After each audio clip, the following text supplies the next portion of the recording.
Hello and welcome to Clamp, the weekly podcast where we talk about all things related to creating, living, and making projects. I'm Grant Alexander, your host, and joining me as always is Adam McKay and Morley Kurt. Wow. Inside joke there. Inside joke. Not really. That's how you say your name, according to the spelling. No, no. You should check the Google Doc. So anyways, before we get into our topic this week, I wanted to give everyone an update on the Clamp Challenge. And the first thing I wanted to talk about is we have a new prize from Clean Cut Woodworking Router Sled, a 40 by 47, if I'm not mistaken. It is a massive sled, and it's used for flattening anything you want, really, that will fit in it. And that is an awesome prize from an awesome supporter who clearly is a patron of ours, but stepped up and donated this amazing prize. The other things is we've got the very first official entry and bonus entry from Dead Rise Woodcrafts. What did you guys think of that? I think it's awesome. Both entries are awesome. I like the pen a little bit better, but I love both these entries. Yeah, the pen is really sweet. It's a very good use of that wooden screw. And I'm looking at my parallel jaw clamp and realizing that having a wooden screw there is very unique. Like, they look the same other than the fact that his has a wooden screw. So that must be a very old clamp. Yeah, I have one as well. And I thought about using it for the Clamp Challenge, but I couldn't think of a good way that was worth destroying a wonderful old clamp. Well, I like that he's used like part of the jaw to make a stand for it as well. Yeah, I think it's super cool looking. Yeah. Eve from Projects and Things posted about a goose, and I don't know what's going on there, but... Yeah, I'm curious to see what he does. I thought it was a duck. Okay. It's either a goose or a duck. I look at it looks goosey to me. I'm very confused by that post. Yeah, me too. But I think it'll all make sense in the end. Juniper and Sixth is working on the final version of their cam clamp. And on that, I wanted to note that if you're following the hashtag Clamp Challenge, or if you're trying to post to the Clamp Challenge and you're doing it as a reel, it doesn't show up in a hashtag search. A hashtag search only shows up, for me at least, only shows up to posts, which is really weird. Yeah, it does. It says top post Clamp Challenge. Yeah. So I went to go look because I'd seen a whole bunch of them. And I went to look and I was like, there's no way there's only one post about this cam clamp. But there isn't. There's a whole bunch of reels. So just putting that out there that Instagram sucks. Just scrolling through the hashtag, I forgot that Eves posted the post a while ago with all the parts. Yes. So now I kind of understand that there is a reason why he's posted a duck, because it's clearly got something to do with all those parts. Because he said, the caption is, I have my operator. I have found my operator. So he's obviously making something mechanical and the duck's going to do something. Like a whirly gig. Yeah, maybe. We also got the post from Brad's Gonna Make. Mm-hmm. It's brainstorming ideas for the Clamp Challenge. And we should actually talk about not Eve's, Dead Rise's actual first entry that he put in, and he's made like a tree forest sort of scene on the jaw of a clamp, which is really cool.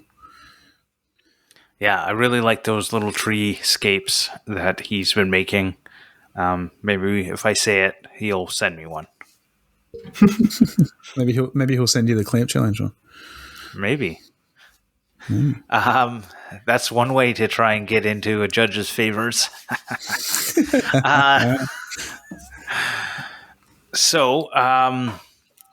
Yeah, it's very exciting. Things are coming together. Do you guys have any updates you want to share on yours?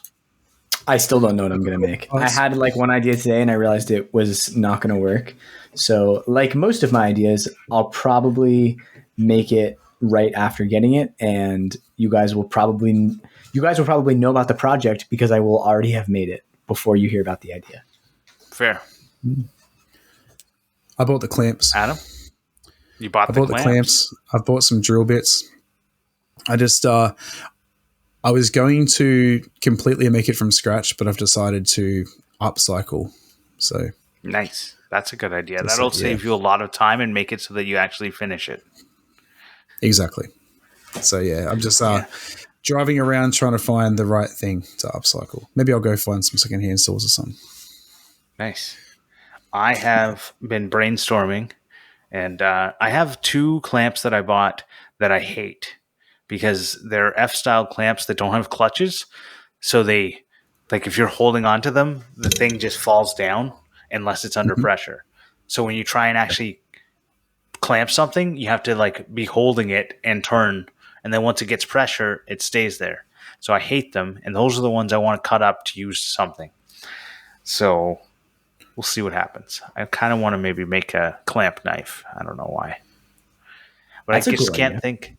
I can't think of a way to make it still look like a clamp or be functional as a clamp and also be useful as a knife. Like I can make it a really shitty knife and a really shitty clamp is the only way I've thought in my head so far. So we'll see. You can make it pretty cool, like sword out of a long. Use a really long piece of bar steel. Yeah. Yeah. That's pretty much what it is. Well, we'll see. If I had a forge or had access to a forge, I think there'd be more likely that I would pursue this. Maybe this is a good spark to get a forge. Well, I emailed the company. I am getting that thickness planer, and that company sells forges. So it is one of the things I thought about asking them for, but I asked them for the high value items instead because I'm greedy.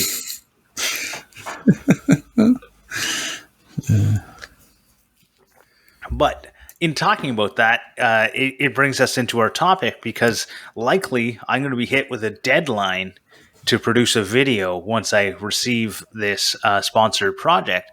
And it made me think about ways that deadlines have really helped motivate me in the past.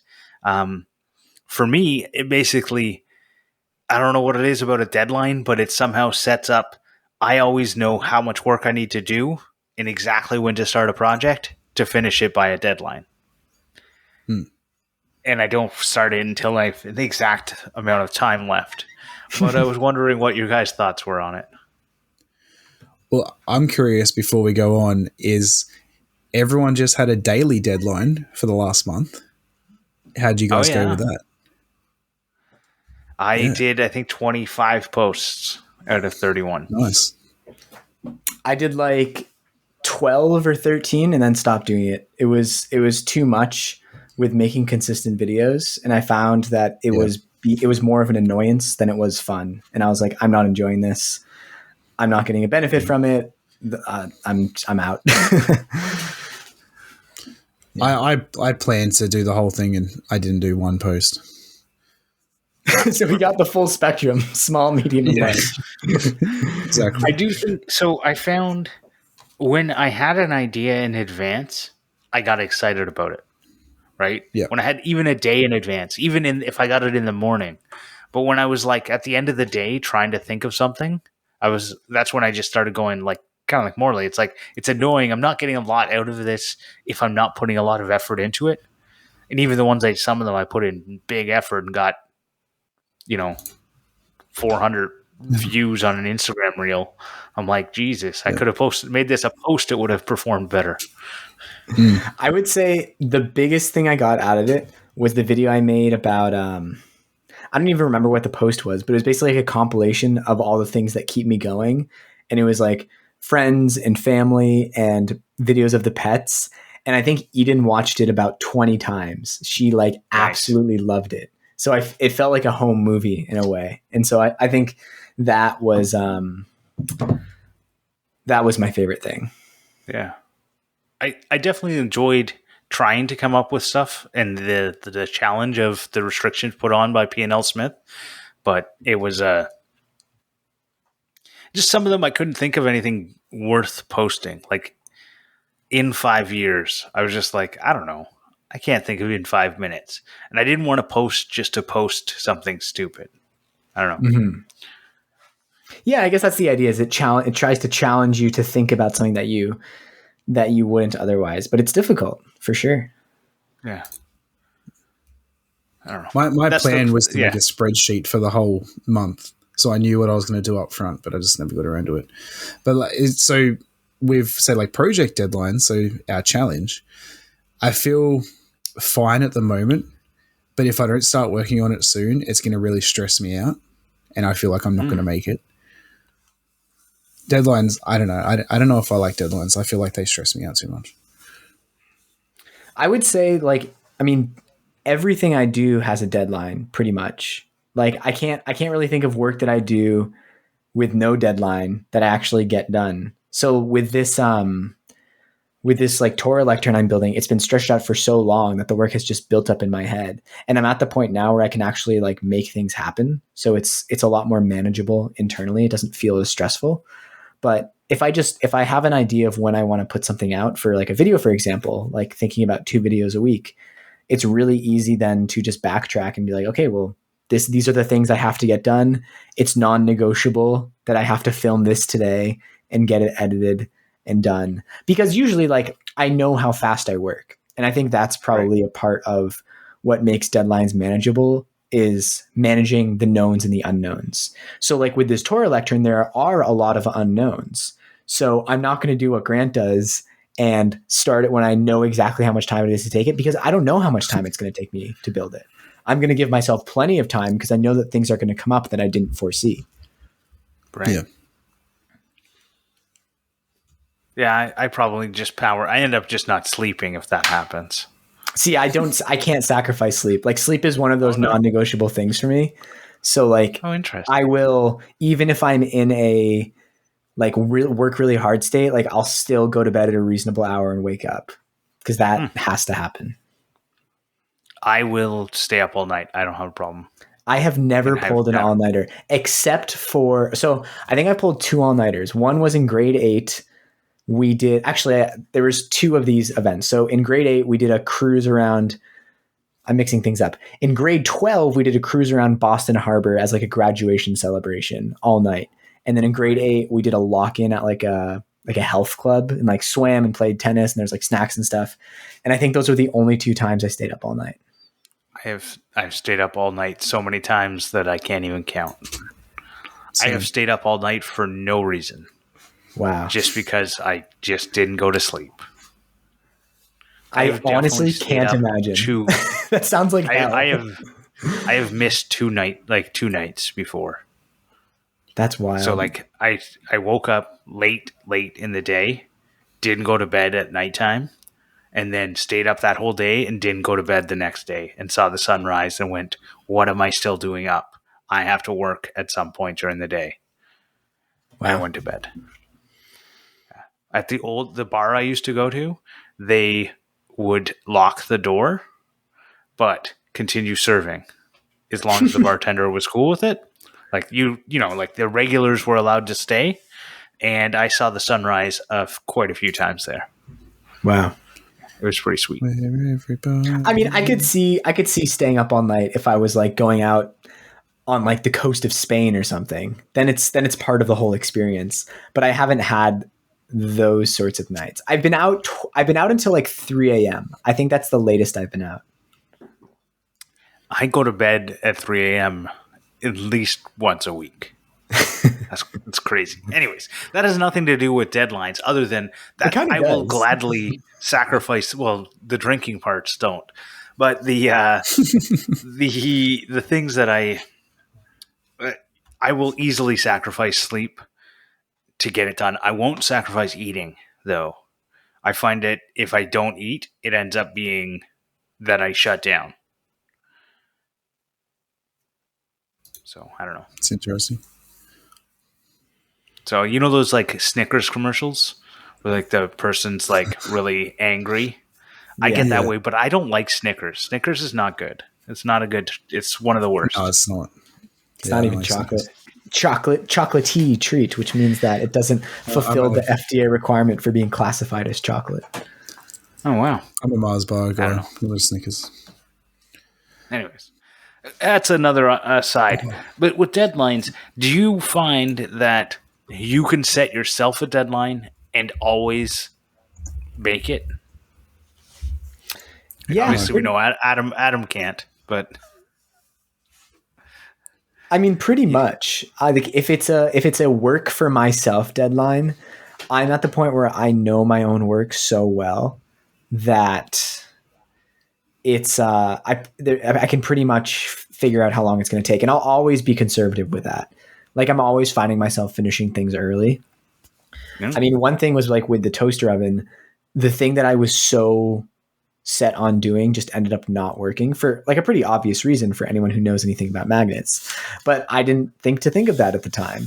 And so I was genuinely considering just like giving up on that project. And I think there's a very small handful of projects that I have just given up on because I like wasn't able to figure it out. One was when I was in university, when I was like just starting my like the type of making I'm doing now. I think this was before I even had a YouTube channel. I wanted to make like a wooden toy gun, and I like spent like a whole afternoon working on it. I was so excited about it, and then I tested it out, and I just found out very quickly that the tolerances were not exact enough for it to work reliably. And I was like, I think that's enough of that. I'm going to move on. But yeah, in terms of like missing deadlines, like needing to tell someone like, sorry, I'm not going to be able to get it to you in time. I honestly can't think of a time that's happened for me. Well, Okay, Adam has had his hand raised, so I wasn't going to talk. But sorry. apparently, I decided it wasn't beneficial to the story. Fair. So in terms of, I've definitely had times at work where I've said the deadline that you have set is unreasonable and not achievable. So anytime I've ever set a deadline for something, I mean, I know how long it's going to take. And I even if I'm at work, put in a little buffer, because if you're an idiot if you don't put in a buffer, if you think it's going to take a day, give a day and a half, give you some time to screw up a little bit. But I've definitely had times where bosses have given deadlines for things that are just, it is not feasible. And that's always an interesting, dealing with a boss or a client who is wanting you to do something that's just like, it wouldn't matter how much money you had or how much manpower you had. Stuff like glue takes time to dry. You can't make it dry any faster and do it to you could use super glue, but then it's not strong. So it's those kinds of things where you just go, it's not possible. I need to paint this. Well, it's going to take time to dry. I don't know. Yeah, when I was working at the STEAM Project summer camp, we would make an activity schedule like pretty far in advance for a session. And I think just the fact that we had a certain activity penciled in meant that we would do that, and it might not have been up to the standard that we originally envisioned, but it would happen. So Right.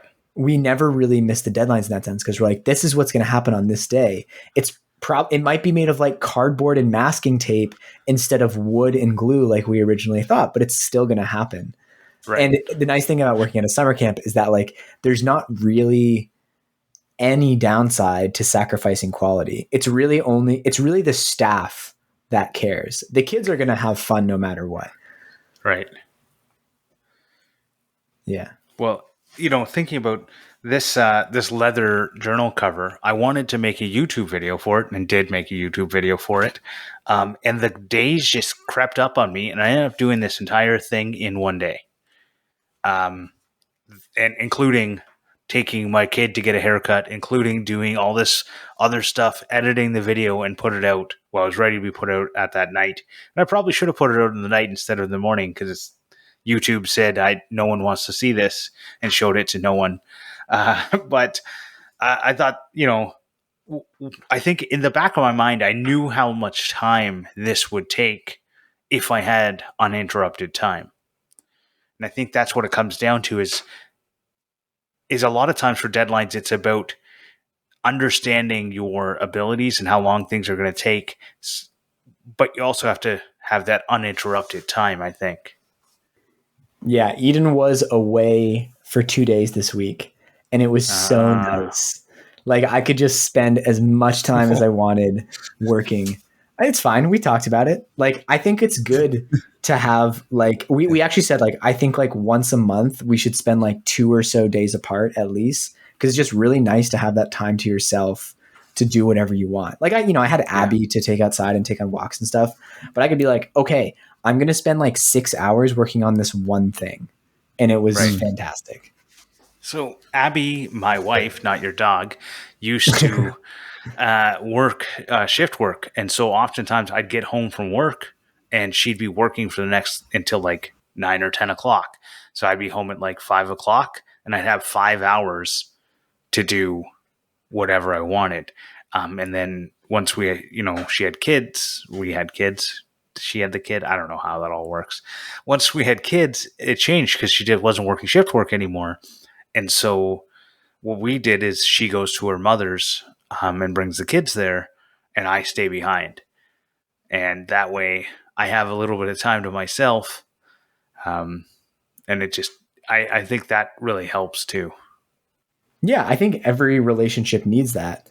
Like, and also just like keeping the spark alive. Like, it's always nice to come back and see someone after you've been apart for a few days or a week or whatever. Totally. You get tired of each other. Yeah. Well, and then we've literally spent the last 2.5 years like joined at the hip in the house, right? Because I was working from home and then I'm on parental leave. So I don't know how she hasn't killed me yet. But I used to get a couple of days a week to myself. Like, my wife would work and then the kids were at daycare and school. And now my wife's dropped down to 1 day a week. She only works on a Wednesday. And that's the one day that my younger kid doesn't go to daycare. So the one day that I get alone, I have a child with me. But we have kid-free days, which is good. But I feel obligated to spend time with her. I don't have that, like, oh, I'm home alone, I need to do stuff. Mm-hmm. All right, let's bring it back to deadlines again. Earlier, Adam, you said that you find deadlines stressful. Yes. And what about it? Is it like, can you expand on that a little bit? How about that? I think I just don't have faith in myself. And this is what I was going to say. I feel like you have a lot of faith in yourself in knowing how long you can get something done. And maybe not faith in myself, but I'm very low on time, if that makes sense. Like, it's like, oh, okay, I've got some spare time now. I'll quickly try and get something done. I can't really plan out, like, all right, I'm going to have free time here and I'll definitely be able to get that project done. So if I don't start working on it early enough, I just get really stressed. And then if I don't have any time pop up, I'm like, it's getting closer to the deadline and you haven't done anything. Right. And that sort of stuff. So what they do for me is they help me, like, they boost my confidence because I'll often be able to meet deadlines. And then if you're someone who's had problems meeting deadlines in the past, they're probably now stressful because they're going to kill your confidence because you're worried about not meeting them all the time. Yeah, for sure. I think I've definitely set some deadlines on myself before, but I've never had anything that has like a high risk if I don't make it. So it's like, I didn't make the deadline. Oh, okay. Well, I didn't put the video out when I wanted to, or something like that. Like, I haven't had anything. It's like, if you don't get it done by now, you're going to lose money, or you're going to, like, nothing like that. So I guess the stress is on myself in a way, but I haven't had that. I haven't had a big enough of a risk for it to push me, I guess. It's like what we were talking about last week. Like, you need stakes. Yeah. And like, when you are working for yourself, or if you're doing your own creative work, the stakes is really the opportunity cost. It's like, what would happen if I don't do that? It's really just the absence of the possible benefit of doing that thing. And I think that's one thing that motivates me is like, you know, I have all these things that I want to get done. It would stink if I never did those things, and then I would like regret it later on, or I wouldn't have the sort of success that I would want. So I find that motivating in a way. Like, and it might sound kind of negative, but it does feel like positive and just a part of what motivates me. I think it's great that it motivates you, but it's like these weird esoteric goals and motivations that it's much harder. If there's something concrete, like get it by now, get an extra $500 bonus check, it's a lot easier to visualize that. And I think I think Morley, you're really good at seeing the bigger picture than a lot of other people. So you see this, if I do this, you see these like unraveling web that comes apart, you know, that doing these things now will lead to that thing later, where a lot of people don't see the immediate. In like, you know, it's like school. People will drop out of school because they're like, I can go get a job now. And it's like, yeah, you can go get a job, but it may, you know, the job that's paying you good money for a high school student isn't good money if you're an adult. Right? When you have responsibilities and a house and a thing. What's great when you're living in your mother's basement isn't the same great amount of money that you need later on in life, right? Mm-hmm. Yeah. So it's that being able to see the future is, I think, something that you're doing a really good job at. Thank you. And I also think it's nice not having deadlines for certain things. So like I've been working on a merch collection that like I'm really excited about, and like I got the design back from not Adam Mackey, Adam C, and I'm like figuring out the product placement on the clothing items and the colors and the products themselves and everything. And it's a little overwhelming, like to come up with a merchandise collection, because there's so many options of things that you can do, and it's one like of them better be orange, or else you'll have some mad fans. You can always put out something that's like good enough. You're like, okay, this has the design on it of the thing that I wanted. Great, I could put that out. But I had to keep tempering myself and being like, no, like this is a great design. It can be a lot better. I need to ask more people if they think this looks good. I need to wait and sleep on it and look at it the next morning with fresh eyes. Because my thing with merch has always been like, I don't want to just put out a shirt with a logo on it, because I wouldn't even be excited about wearing that. Like I want to put out a shirt that can stand on its own and people would be like excited about wearing. So right. It took pushing my excitement like into the future a little bit until I was finally like, yes, that's it. Let's order those samples and get this launch underway. I can see what you're saying, because it's what I've always said is like the problem with a lot of maker shirts is that they're just someone's logo slapped on a shirt. And I'm like, it's a very lazy approach to making your merch, right? This design almost didn't even have my logo. It was I wouldn't say it's an logo, after. So it's the MAK hand. It came in later, but I will say that it ended up being a really nice part of it. Cool. Well, I'm looking forward to seeing it. I've thought a lot about having, like, I have a shirt that I'm wearing right now is for those watching, you can see it's a piston. Sorry, I walked away from the mic. It's a piston, and it's a Castrol t-shirt that I got for free in oil, because I only wear free t-shirts. But I really like it because it's just like, it makes sense with the brand Castrol. They're an oil company. Oil goes on the pistons to keep them lubricated and keep them, you know, everything moving. It makes sense that a piston works with their brand so well, but it's not like a giant Castrol logo. I don't know. I really like this shirt, and I don't know. Well, it reminds me of the Corvette logo, because the Corvette logo barely has the Chevy logo in it. It's like two crossed race flags, and it evokes speed and racing. And then the little bit of subtext is, and it's made by Chevy. Right. and that's I really want to do something like that for my brand once I get to the Morley Kurt level. You know, Why do you have then I to might wait? think, why? Because I've tried doing other things, and they are disappointing in the amount of uptake I got.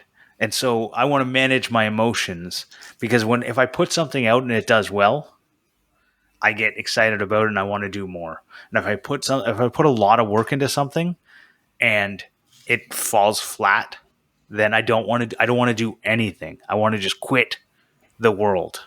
But you're talking about a logo change, right? No, I'm not talking about logo change. I'm talking about merch that has Oh, I see. that is about me but isn't about me. Yeah. Right? Like this shirt is a Castrol logo, has the Castrol logo. It's made by Castrol, but it's not just their logo on the shirt. It's something interesting that goes with them, and it makes sense. And I think that's a good call. I don't think it's really worth it to do merch. And I don't think it's worth it to do merch until you have like a substantial audience. And the reason I'm doing it now is because like I unlocked the YouTube merch shelf, and I was like, people can watch my videos and see that right underneath. And that's an amazing marketing channel. So like, this is the time to do it. Right. Totally. Because I made a few. How many shirts have you seen and not bought? Right. All of them. I made a few designs that I thought would be interesting for like fellow makers, and my logo is like literally small on the lower back. It's got nothing to do with the actual design on the front. Right. And I've had one person buy one, and it was a friend on our Discord. Other than that, there was no interest at all. Yeah, and that so that's what I mean. Deflated me, and I'm like, well, I kind of don't even want to even bother trying again because I failed multiple times. Well, I mean, I think it's because, merch is merch, but it's also fashion, and people are very attached to the things that they wear. And most of us aren't fashion designers. So like the odds that someone's going to really want to buy it is not high. Yeah. And that makes me think about one thing I wanted to talk about in this discussion was setting SMART goals. And so if people haven't heard of SMART before and why, and this will all tie in together in a second when I start explaining what SMART goals are. But SMART goals it's an acronym that stands for specific, measurable, attainable, realistic, and time-based. And so whenever you're thinking about a goal, like I want to drop new merch, so that's specific. You can say specific. I want to drop 5 different articles of merch. Sure. Measurable. That's easily, you can measure whether or not that's done, right? Is the merch dropped or not? Measurable. Then when it comes to attainable and realistic, it's like, will the thing sell? Is it realistic that this actually happens, right? Is it realistic that I can do it? Is it realistic that anyone will buy it? Right? It's those kinds of things that you need to look at to see whether or not you should even be doing it. Or is that a goal that you should push down the line and not be looking at right now? And the last thing that a lot of people forget is time-based or time-bound. And the reason why things need to be time-bound is because if you're actually setting up a goal that you want to do, it needs to have a deadline, right? It needs to be by a certain time, because then you get motivated to do it. If you don't have a deadline, it's something in the background, and you can do it, and there's things that can get done, but it won't be motivating the same way as when you have the deadline. Mm-hmm. That's a way of achieving. There's obviously people achieve stuff without setting deadlines all the time, so I don't want to tell, you have to have a deadline, but deadlines are kind of like pump up music. It's like working out with pump up music. It like lights the fire to kind of like push you through to the end. It's not going to it's not going to give you the great ideas. It's not going to, it's not going to give you the critical thinking abilities, but it will push you to put in the sweat to do it. Right. Do you feel like now, Morley, that you're doing this full time, that you have to set a deadline every week? Because like I feel like now it's like, whenever I get a project done, I can put it out. But you now need to put out a video like once every week or 2 weeks. Oh, more than that. I'm putting out 2 videos a week right now. But yeah, I mean, I feel so. I've thought about a little bit into the future, like plans that I have for the summer, and the thought has definitely come up of like, oh, I probably will have to slow down output around that time. So how do I like manage expectations so that people aren't disappointed that content is coming out less frequently? I don't think it's a huge issue because it's not like in the banner of my YouTube channel, it says a new video every week. You know, I'm not making that promise to people.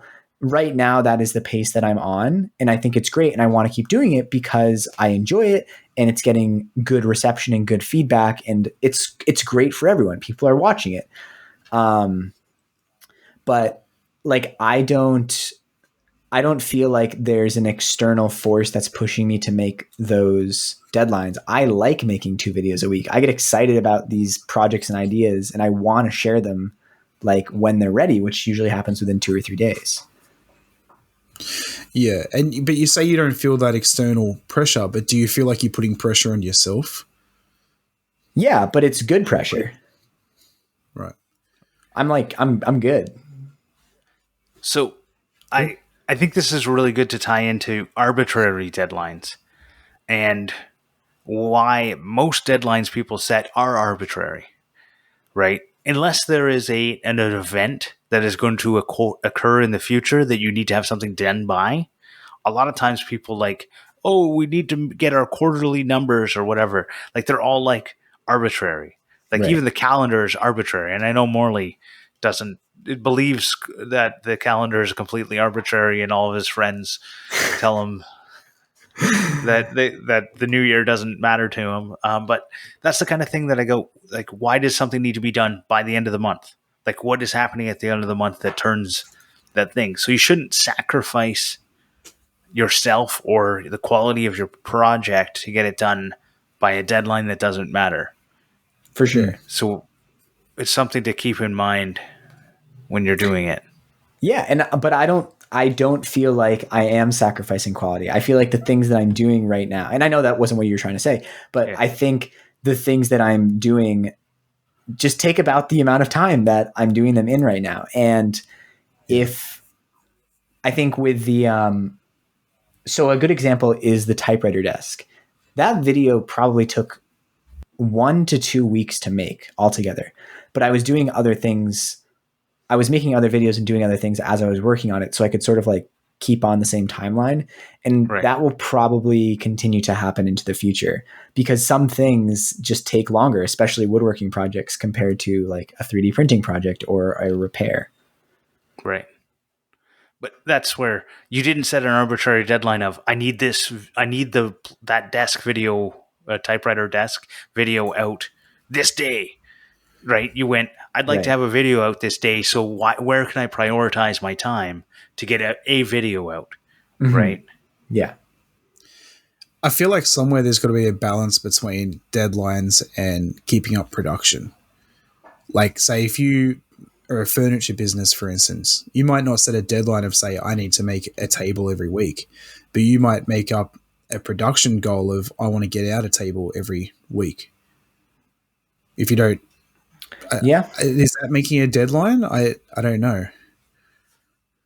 Yeah, I think it's accepting that, you know, you might go through long periods of not having like a tangible benefit from your work or look like you're producing anything, but that work is still important. Like in the table business, for example, like you might need to spend a week or 2 just like organizing your workshop, but in that time you can't be producing tables in the same way. I saw that at the scenery shop, you know, because we would go through peaks and valleys in work, especially with the movie industry, which is so seasonal. Like there's literally times of the year where no one has work. And so the shop during those times is just working on infrastructure improvements. But they're expecting that during the rest of the year, like they will have enough work to pay for that time. Yeah. Oh, that's an interesting, it's kind of like, you know, work hard this part because you know it's going to be like lean later. Yeah. Right. Yeah. I always think about like in one of Adam Savage's videos, he said something that really stuck with me, which was he was like going around his shop and showing off some tools. And he was like, oh, I bought this back when I had TV money. And to me, I'm thinking like, oh, obviously Adam Savage is wealthy because he was on Mythbusters and everything else. But because he worked for the TV industry, his income probably came in big waves and then died off for a little while because it's all project-based work. So when you have that sort of work and you have money, like those are the times when you buy the tools and the things that you want, because there's going to be famine later on down the road. And then you're going to be selling your tools. That's the thing with, like, say, Adam Savage. He doesn't really do much TV work anymore. That he wouldn't have those paychecks coming in like he used to. So he would have. Well, he does have a YouTube channel with 6 million subscribers. Well, so yeah, that's not for nothing. But if he, okay, all right. Well, let's say Jamie, for instance. You know, like, so if you didn't prepare for that when you had the TV money, be prepared for, oh, there's going to be a point where I'm not going to be earning this much money. I need to invest or save or whatever. And that's the whole premise of Jerry Maguire, right? It's like Cuba Gooding Jr. is like, I need to make this money now because in 5 years when my football career is over, I'm going to have no way to make any money. Yeah. Right. But that has nothing to do with deadlines. So let's get back onto the topic. And you know what? The last thing I really wanted to talk about is making your deadlines public and whether or not you think that's a good idea or not. And I'll throw it to Morley first. Oh, I'll throw it to Adam first. So I'll just take it. I think it depends on what the deadline's for. I mean, like, if it's a personal deadline of I want to get out a video a week, I don't think that really needs to be made public because you're going to have that stress of if you don't do it. But then, say having a deadline of I need to get the clamp challenge done by on time, I think needs to be public. Or maybe setting yourself a deadline of, like, say when I was doing all the weight loss and stuff, like I want to lose 10 kilos by this certain amount of time. I'm sort of putting myself out there where I feel pressured, like pressuring myself to work harder to get it done. Right. Well, that's the same with saying I'm going to get a video out every week. You're doing the same thing. It's trying to get the public to pressure you. Giving you. Right? It's the same with, why do we put out a podcast every week? Right? We set a deadline every week that we're going to have a podcast out by 2:00 in the morning on Monday. Right? Every week it happens. Yeah. You know, we've been setting deadlines every week and we have only missed like one or two of them. And it's, for 2 years. That's pretty crazy. If you think about deadlines. So what do you think, Morley? Public deadlines good, bad, ugly? The times that I've done it in the past, it's been fun. I'm thinking about, like, the first example that comes to mind is the puzzle box. And I was posting teasers for that video leading up to actually posting the final YouTube video. And it was really exciting to sort of like build the hype. But like I said before, like I knew I was going to be able to get it done. I wasn't like the startup who didn't have the product yet and was trying to get people to buy their product. Right. Well, you did the 5 days, 5 videos. Yeah. That was also really fun. Like I think I enjoy that pressure. Right. If I impose it on myself. Almost made it to 6 days. One day I'll post that video of like coming back to the apartment and telling Eden that I think I'm going to do a 6 and her kind of like talking me down from the ledge. I think that would make a great Patreon content. And at that point, I think it's good for us to thank our Patreons. They are the amazing people who make this show happen. They're the ones who, because of their support, were able to ship the products worldwide for the Clamp Challenge. I especially want to thank the F-Clamp levels, Brent Jarvis from Clean Cut Woodworking. He's the one who's also donating the router sled. Vincent Ferrari from the Because We Make podcast.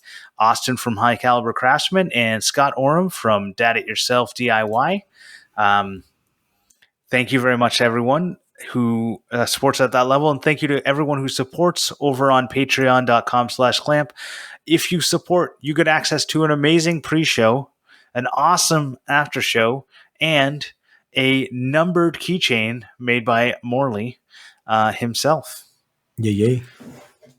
And on that note, Clampmendations. Clampmendations. So last week I went to my first concert since COVID.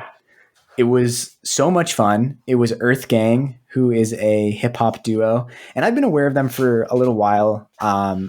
It's interesting. They've been like making really good music for like at least 8 years now. Because I remember in high school, one of my good friends went to their concerts, and they were really up and coming at that point.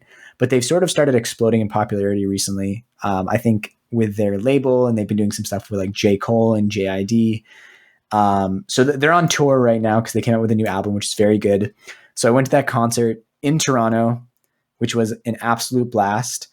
It's actually this cool new venue called History, which apparently is owned by Drake. It was a very interesting vibe. All the security out front was wearing suits.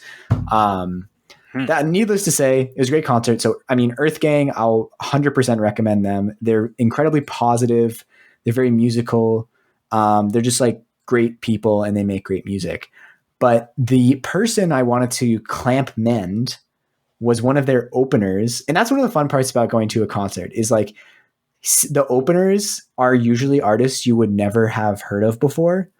And it's a good way to just hear about new music. So one of the openers' names was Mike Dimes. He's a rapper from Texas, and he was really good. It's very good, kind of like turn up music, I would say. Like I was listening to him while skateboarding today. And it was just what does turn up music mean? Like hype up music, like get excited. Oh, I thought you were talking like it's good to eat your vegetables.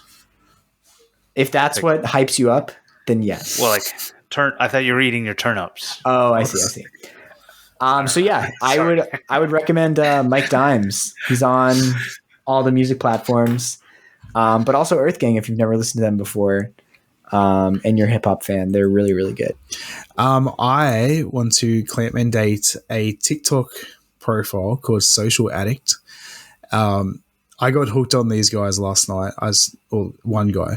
I got hooked on him last night. He goes through music and shows where the samples came from in songs and like other, mostly like hip hop stuff, but like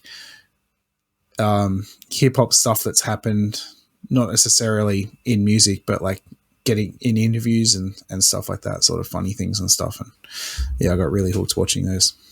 Watched them for like 2.5 hours. I'll second that. Me and Adam actually were talking about it in the pre-show. I haven't watched 2 hours of his videos, but I have watched some, and they're very, very interesting. It's amazing how producers' minds work, where they can take a sample from the most random song and turn it into something totally different. And it really demonstrates that in a cool way. Crazy.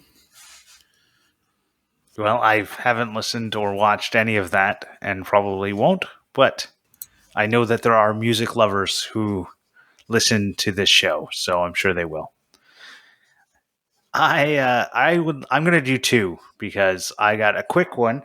I have this sign that was made by Pulden Projects, Billy over there. He made this.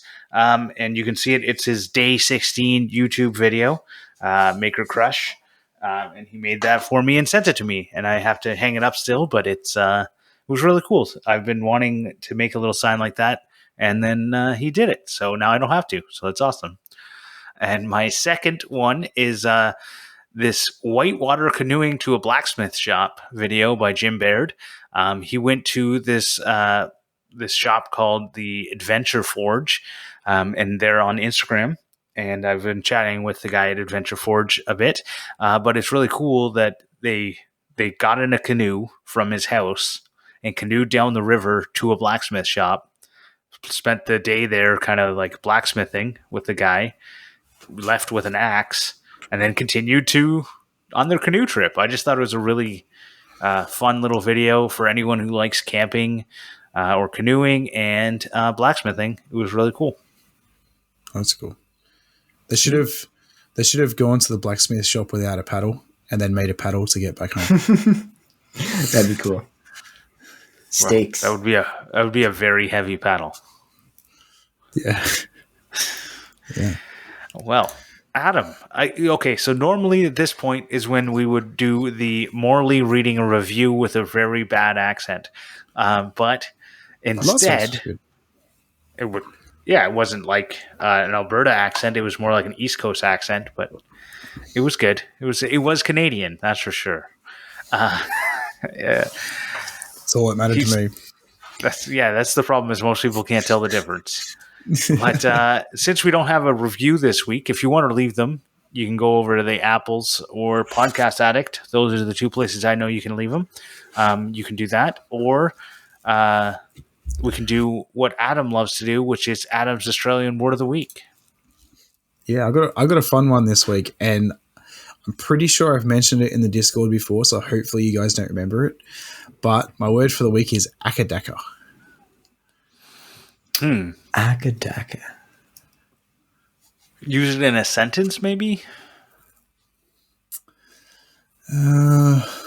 Or is it a verb or a noun? I don't want to give it away. Last week I saw akadaka. Last week I saw akadaka. Yeah, I don't know Is how it to a use it noun? in a sentence. Yes, sort of. Is it a person, place, or thing? Sort of. It is a noun, but it's sort of a nickname for it. Is it like a grandfather? No. I don't know. I feel got like nothing. It's like a nickname for a close relation of some sort. No. What is Okay, it? it's actually how Australians pronounce the band AC/DC. Oh, that's funny. That is good. All right. No, I definitely didn't hear that one before. I wouldn't have got that one. But thank you for sharing Adam's Australian Word of the Week. I want to thank TF Turning for our theme song, and I feel like we got to start bugging them to make our new pop music, 80s pop music. For all those who love the original theme song, I'm sorry, but we're going to transition into something even more ridiculous. Everyone message TF Turning and tell him to do it. Yes. Smack his inbox. That would be awesome. Tell them exactly what you want, what you really, really want. So everyone, thank you so much for listening. You can find all of us on Instagram, Facebook, Twitter, and the like just by searching for Clamp, Adam, Morley, Grant. I think YouTube too. Thank you, everyone, and until next time, cheers. Bye. Bye.